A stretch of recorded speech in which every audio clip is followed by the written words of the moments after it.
Welcome to JAIrieRadio, Blvk H3ro. I don't know if I'm afraid to say the name because it's a holiday, but I don't know if I say it correctly. So the name is Blvk H3ro. Correct. Blvk H3ro. So first of all, I have to say one thing. This is the first radio station I ever go to where really the music is over here first. Man, I get the music from outside. The music at home. I love that. I love that. Bless the family. I want to tell you, say, there's something about the studio where sometimes people kind of hesitant, but then when they finally reach inside and then feel that energy, everything just... I'm walking on Scotia play, man. I no radio station out there play. No, like street urban youths them in Jamaica. Yeah. That was different. As I'm walking, I said, wow, trending youth. You understand? So, listen, man, like I said before, welcome to JAIrieRadio. You understand? It's the showcase. So I want to kind of get an idea of who Blvk H3ro is, because to me, I'm gonna be honest with you, right? When Dubshot sent me the music and he said, you know what I mean, I'm not gonna lie, it's the first time that I heard about Blvk H3ro. So I'm not gonna be one of them brother where I say, yeah man, I listen to your music from way back when I'm there. No. I'm gonna be honest with you. So meanwhile the listeners, I'm sure some probably know about you, but meanwhile the listeners are learning. More want to learn about Blvk H3ro. Awesome, because the music, she can't tell us. So when I call the station manager, I'm telling her, I say, yo, this artist named Blvk H3ro.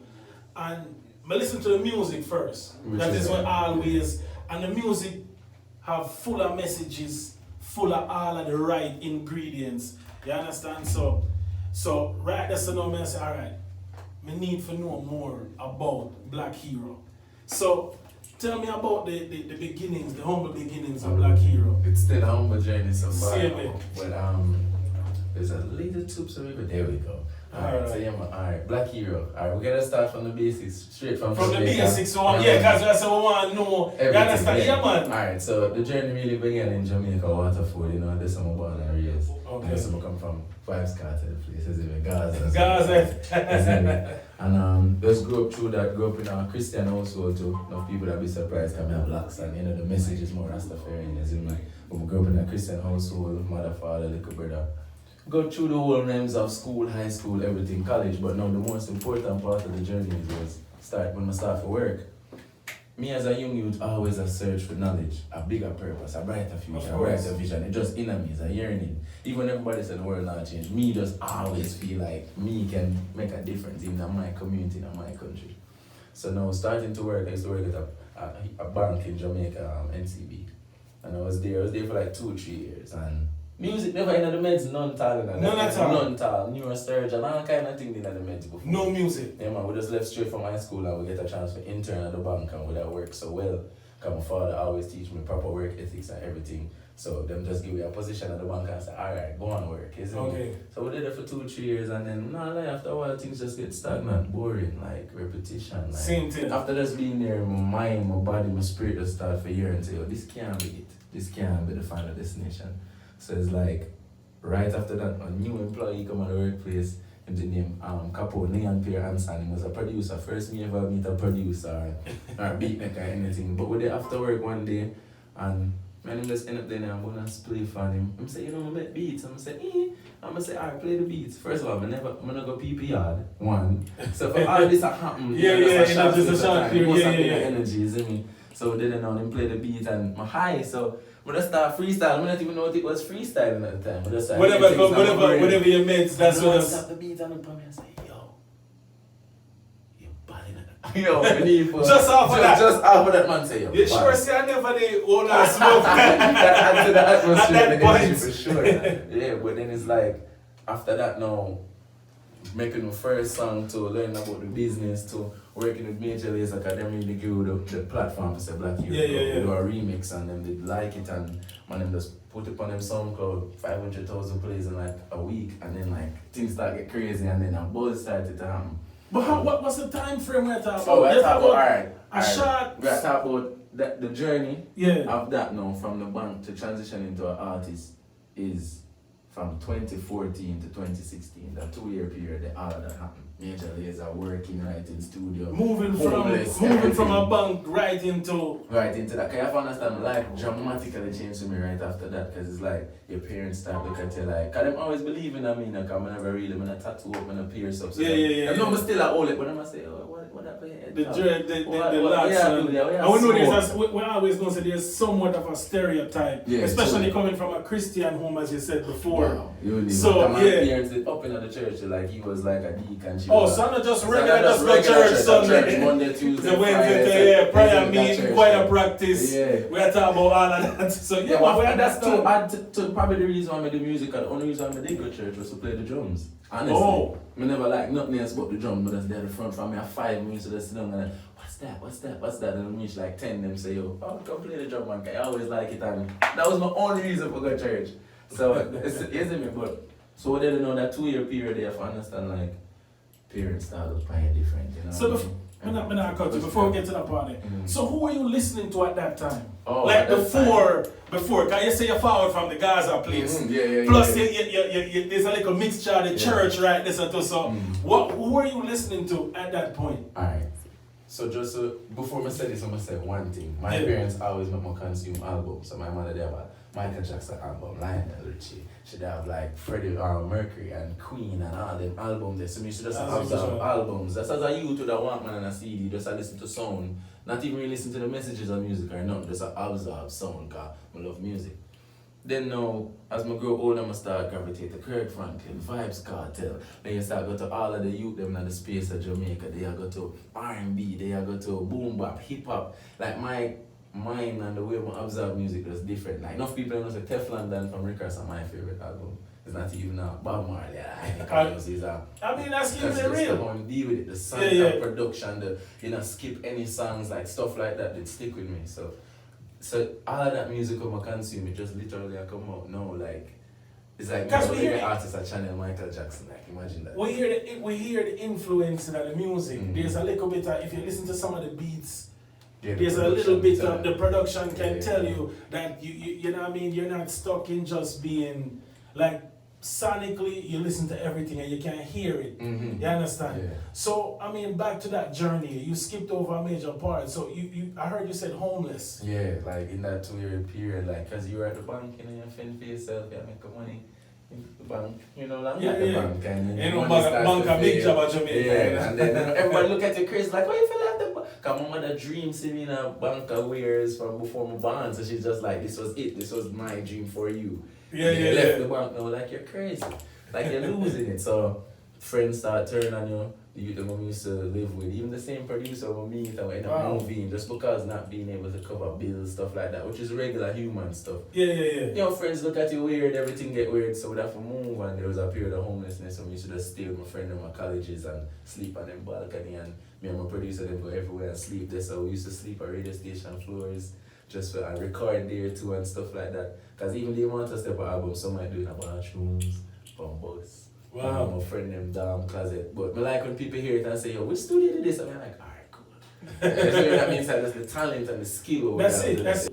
I was trying to understand because I saw the Whalers Trio and then I'm like Blvk H3ro. So I'm like, okay, is this just like a tribute Well, the group situation. will always that. The group, or how we look at it is like this. It's gonna be like something like New Kids on the Block or something like that, where we will do it for a set period of time, for like a year, probably 2 years. Okay. Get it on its feet, like. But this should be something that breaks other artists as well. So it shouldn't just be that we are it forever. Oh God. Okay. It should be Okay. So now I understand. Okay. Yeah, No. Okay. because let's just be real, and this is Bonnie Wayne and Maxine helping the youth once again when they don't really have to. You get me? Because Yeah. if we're being real, there's only one person I see in Jamaica breaking any young artist, and it's Protege. I see no one else. Personally taking the time out of them career to say, yo man, help an artist. Isn't me? And Chronix is doing it now with Coffee. But outside of the big three, there's no more, bro. No, so it's like, for something like this to take you from Trenchtown even, from 9 Mile, from Portmore, from anywhere in Jamaica, and say, once you have the vocal capabilities, you put in the training, you're working, you can break as well. You can learn about the industry as well. I think that's a wonderful, especially with who it's surrounding as far as the Wailers definitely hold a weight in its own. Mm-hmm. You understand? That's like a strong. So for them to actually do that, that's wonderful. That's what I thought. Cause let's be, I'm gonna tell you the real truth. Me and Asadnak and Written weren't even supposed to be in it. That wasn't the plan. The plan was they were probably gonna keep like a talent, something, and then like get acts together. But I heard it. I call Asadnak and say, you hear about this? I say, yeah, what do you think? I'm like, yeah. What do you think we're gonna do? Why not? Why not? Because we're young, we're creative, and I'm glad we made that decision, because we all had to look at ourselves the other day and just be like, this is the hardest music this is the hardest music I've ever sung. This is the hardest training I've ever been in vocally. It's the most work I've ever done rehearsal-wise. Like, we are talking at least minimum 4 days out of the week rehearsals. Wow. And you're talking minimum 4 to 6 hours each day. Isn't me? So it's like, it takes a lot. And they did even more. The original Wailers did even more. That's what I'm saying. Think about where you at now with technology and all that stuff. It's a little bit easier compared to them. Yeah. And mind you, you're only practicing a finished product. They had to create exactly. Like, come on, exactly. Like, them creating we just let a piece of how it feels, right? Because even when you sing the music, most of the songs my eyes aren't even open, just to hold the song. Feels gravity that pulls you into their realm. The songs literally pull you into deep. You get the deep, so it's like you can't go there. You can't sound good all you want, and nobody don't feel you. But you can't sound. Your voice can crack. Once you get the feeling, everybody be like, oh man, that's what we want. Like, isn't it the feeling? The Wailers to me is a feeling. A feeling, an outcry of just like, oh, you know what I mean? And then after that performance, how was it received? Like, going into it, of course, it was high expectations. But then after it was really good. How was the it? Reception was good. The reception was good. And even the stalwarts in the game, VP, who were there at the start of the Wailers, they were the ones that really would be able to say like, yo, how you sound. After that, they were just like, wow, this sounds wow, you see me? And so there's a lot of discussions happening now, which are very exciting, and we're just looking forward to it, because this has been just like the album, like a 6-month thing. Us coming together wasn't 2 years ago, it wasn't a long thing. All of this that's happening started from us doing this tribute thing just to pay homage. And then from that, the people in Jamaica were just like, wow. So are we gonna get music? So they thought it was a thing already, and they were like, that's something to think about. Then it started to just manifest itself. Then next month we hear say, oh, we have to go to New York, because so it's like it has been an organic growth so far. So yeah. And to bank on that, Jamaican audience, they easy to please. Of course, that's and especially when you talk about Bob, Bunny, and Peter Tosh, you talk about. You understand, Sophie? You know them people, but them young boy you're gonna know nothing about. You understand?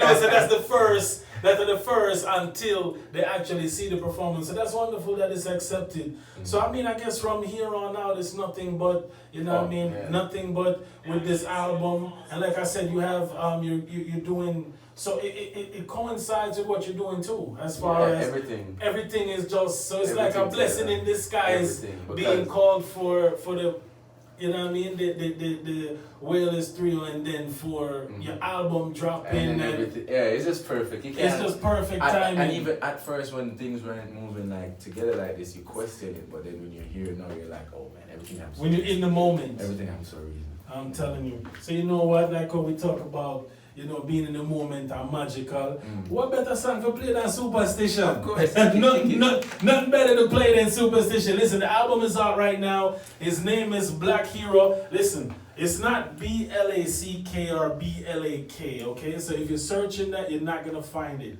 It's BLVK. Just type that and you will get it. And the hero is H3RO.